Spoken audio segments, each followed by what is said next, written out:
But let me first tell you that the fallout from the horrific slaughter of 17 people at a high school in Parkland, Florida, still continues. A recent and rare bipartisan meeting at the White House focused on some actions that could be taken.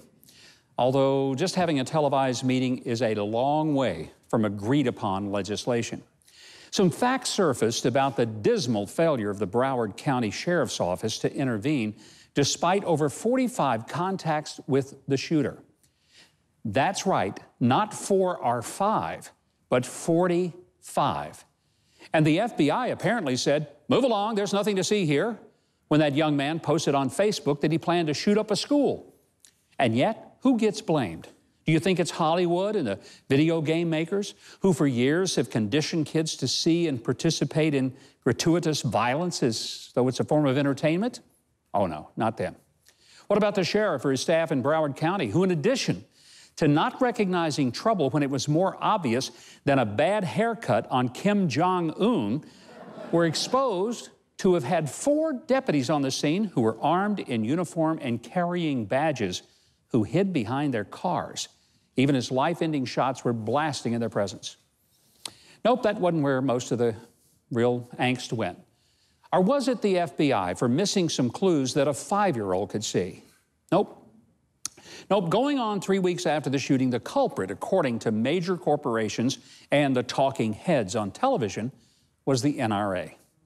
Now, there was a herd mentality of big companies who distanced themselves from the NRA as if an organization of over 5 million law-abiding Americans had conducted or had fostered mass murder. Now, full disclosure, I am an NRA member. I'm an owner of firearms. But I want to make it very clear, I don't love guns.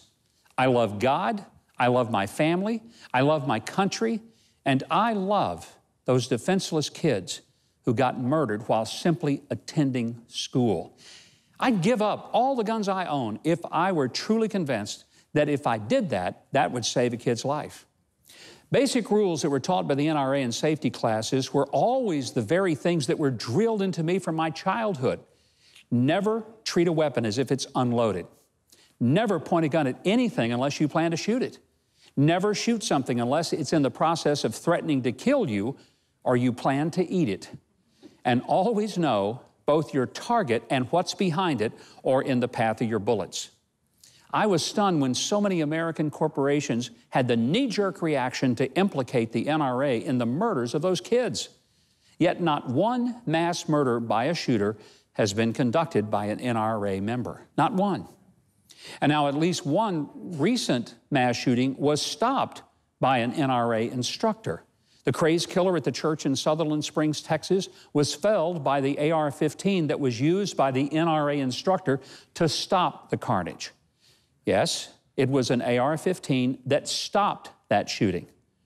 Look, I'm not necessarily against raising the age of purchase, although I'll be honest, I'm not sure how I'm going to explain to a 19-year-old Marine why we can trust him with a fully automatic weapon or a .50 caliber sniper rifle, but he can't buy a toy gun at Walmart.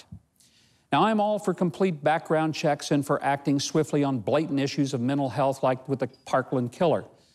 But accusing people who responsibly own firearms as having been to blame for a mass shooting, that's not only boneheaded, but it lacks any data to show a correlation.